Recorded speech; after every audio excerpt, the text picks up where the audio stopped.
Hi everyone. In previous video, we have discussed about the how to start the method developments. Before starting a development, what are the information that we keep in our minds that we discussed, and we also discuss about the what is the criteria to select the mobile page and discuss that what the relationship between the pH and the retention time of the compounds. So in this video, I will discuss about the column selection criteria.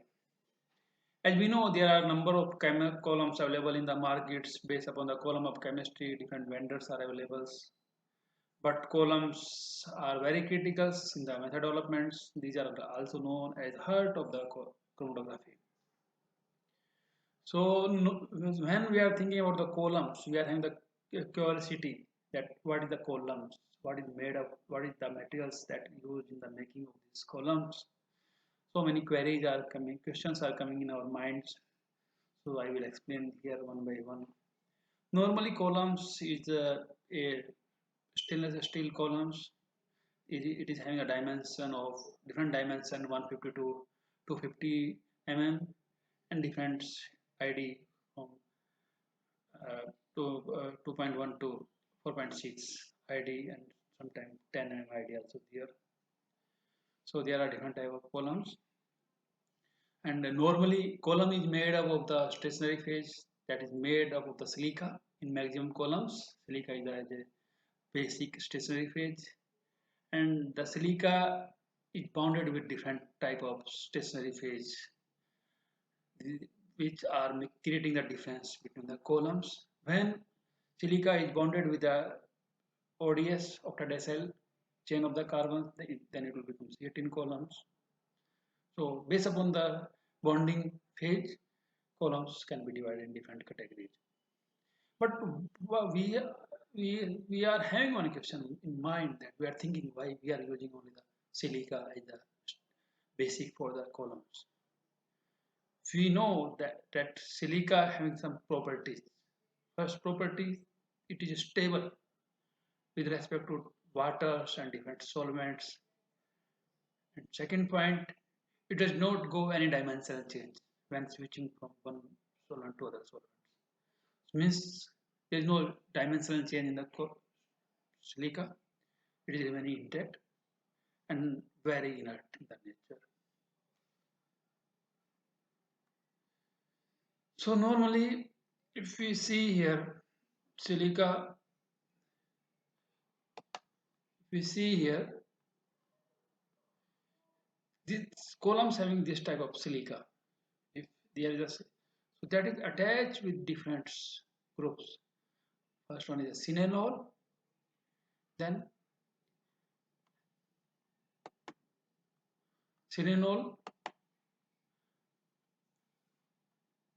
and it is attached also with different structures, different link of side chains.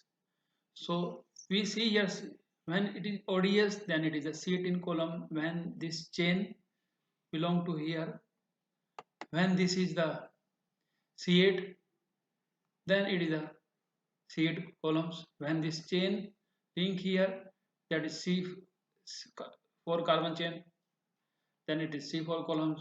When it is phenyl column, phenyl stationary phase, then it is phenyl columns, cyano columns, tiols columns.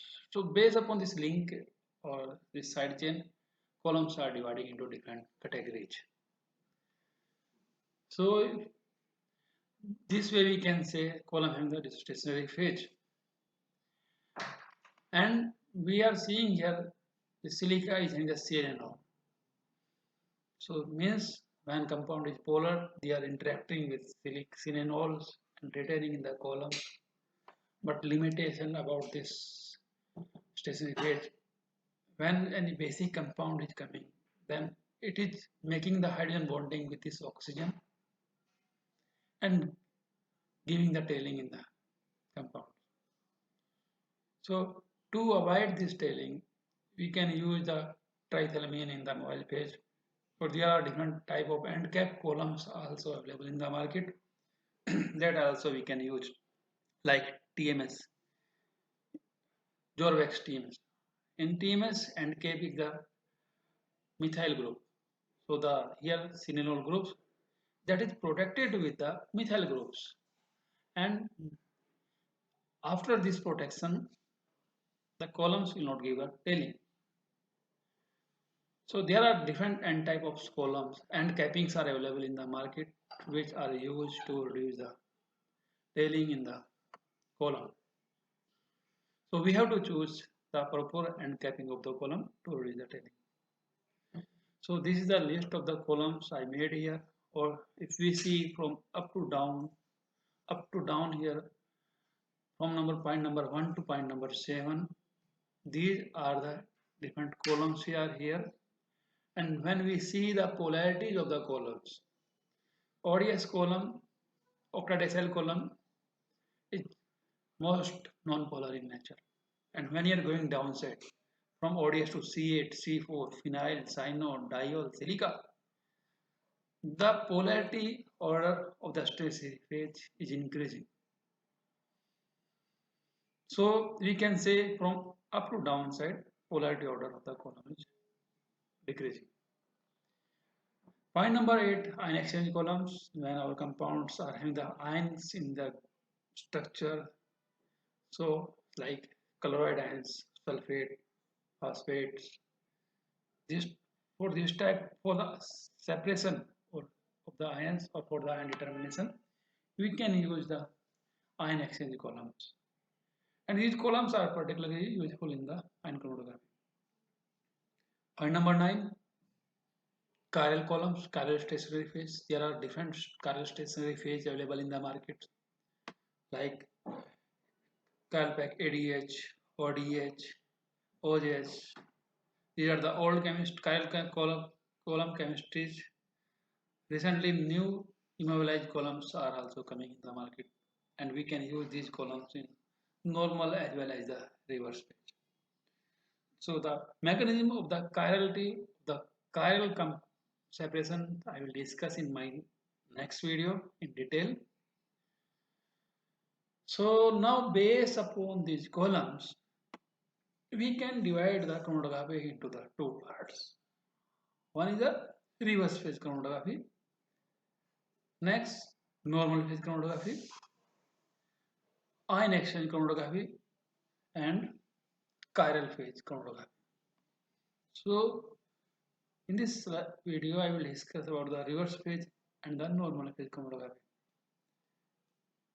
Do you know what is reverse phase? Reverse phase chromatography is the chromatography in which stationary phase is non-polar in the nature and mobile phase is the polar in the nature. We can say that when stationary phase is non-polar and mobile phase is polar, then it is reverse phase chromatography. In reverse phase chromatography, we are using the ODS, C8, C4 columns and different type of end cap columns. Cyano column also we can use in the reverse phase. Diol column also we can use in the cyano columns. Phenyl columns also we can use in the reverse phase. Amino column also we can use in the reverse phase. So based upon our requirement, we can select the column. Next is the normal phase chromatography. Normal phase chromatography is the chromatography when columns is the polar in the nature and mobile phase is the non-polar in the nature. So there are some columns which we can use in the normal as well as in the reverse phase chromatography, like cyano, diol, silica column, cyanodiols columns. We can use this column into the normal as well as the reverse phase chromatography. There are nowadays different types columns are also coming, like Atlantic C8 column, Healy columns. These columns also we can use in both modes. So based upon the requirement, we can use the columns.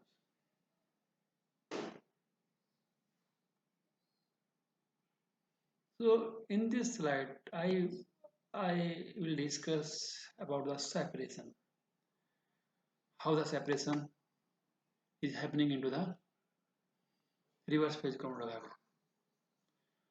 So in the reverse phase chromatography, separation is happening due to the partition of control.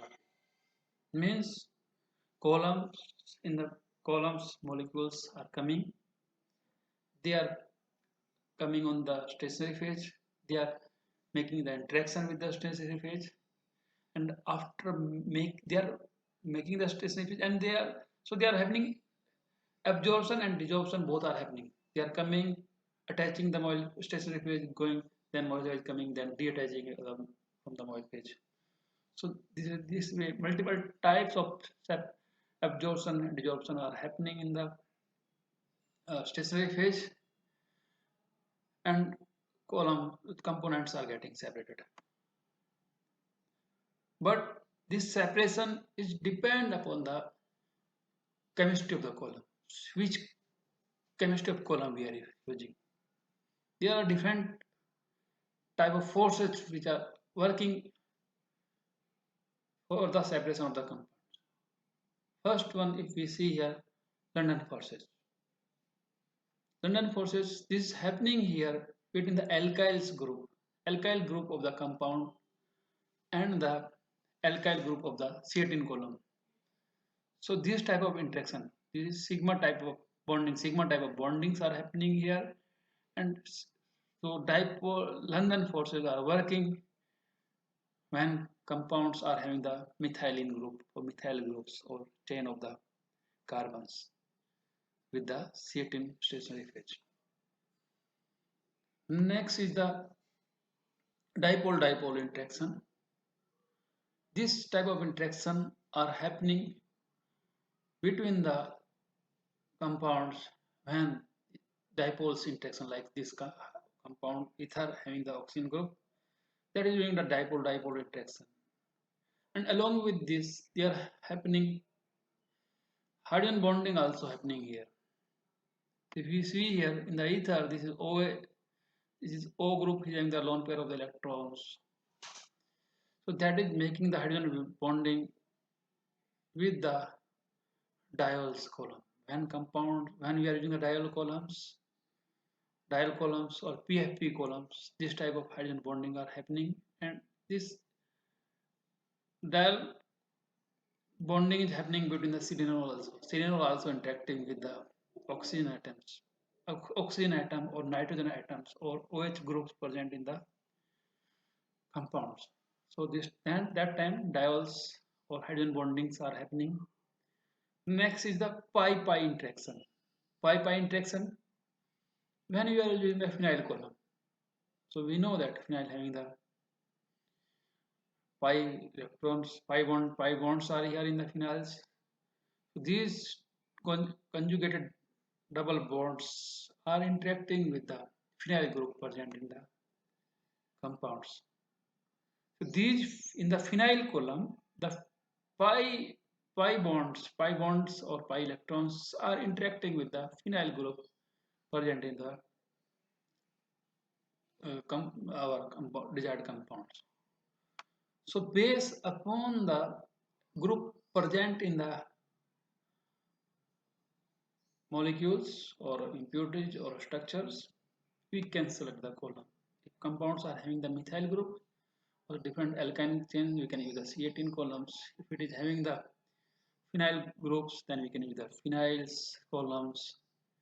And when it is having the aldehydes or ketones or aminos, so then we can use the diol columns or different columns. Now one interesting thing here is the phenyl columns. This structure here is about the phenyl columns. So in the this is the phenyl group here. So that way in the phenyl column, the phenyl stress phase is attached with the silica. And here that is the phenyl hexyl column. In the phenyl hexyl columns, this is a phenyl group here. I will zoom this little bit. Oh, yeah. This is a phenyl group here. In the phenyl hexyls, this phenyl group and this hexyls one carbon chain is here. So when any compound is coming with having the phenyl groups, that is making interaction with the phenyl group as well as the side chain of the hexyl group, phenyl hexyl group. So that way the bond interactions are happening. And there are the one more interesting chemistry, PFP columns. PFP columns are using to separate the polar compounds which are not retaining and positional isomers. So PFP means pentafluorophenyl columns. This type of columns having the pentafluorophenyl groups in their stationary phase, and these are making the interaction with the phenyls groups, and fluorine compounds are making the fluorine groups also making the hydrogen bonding with the oxygen present in the molecules. So this type, in that way we can say there are in that way we can say this type of interaction are happening in the columns when compounds are getting separated. So we have to choose the columns based upon the groups present in the structure. Important points. Normally C18 column can be used for the polar compounds. Phenyl columns can be used for the separation of the compounds containing the phenyl groups. Cyanoamides column can be used for the separation of the polar compound which are containing cyano group or amino groups. And so PFE columns can be used to separate different positional groups. Now, after fixing the columns, after choosing the proper columns, next point is the what type of the particle size we should use. What is the role of particle size into the columns in the separation? What is the role of the column length? What is the role of column ID? These 3 points. And what are the pore size? For I will discuss now. So when we are using the columns with the 5 microns, the compounds will retain get get certain R retention. But when you are not getting the proper resolution when you are using the 5 micron, so we can use the increase the column length. So we can maintain the same particle size, and we can increase the column length. So suppose we are using around 50 columns, length column, and we are not getting the separation, then we can increase the column length. If then also we are not getting the separation, we can increase the column length and decrease the particle size, the columns. That way also we can get the separation. If we are working on the LCMS, we want to increase the sensitivity, we can use the narrow ID columns. In place of the 4.6 mm ID, we can use the narrow ID columns. That can give the more sensitivity. It will give the sharp peak and more response. So by increasing the column length, decreasing the particle size of the columns, or decreasing the ID of the columns, we can get the separation enough sensitivity into the reverse spectral chromatography. So in this video, I discuss what are the different types of the columns and what is their polarity order, and different type of chromatography, reverse phase chromatography, normal phase chromatography. Then I discussed about the how the separations are happening into different type of chemistry of the columns. So all these points I have discussed in the video in this video. Hopes this information will be useful for you when you are doing the development. If you like, if you think this video is useful for you, you can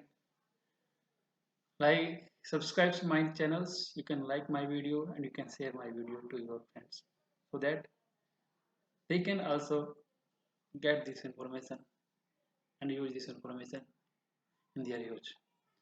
Thank you, bye, for seeing my video.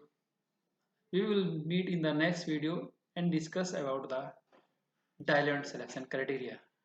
what is the criteria to select the diamond, because diamond is also key component into the HPLC method development. Okay, bye. Thank you for joining.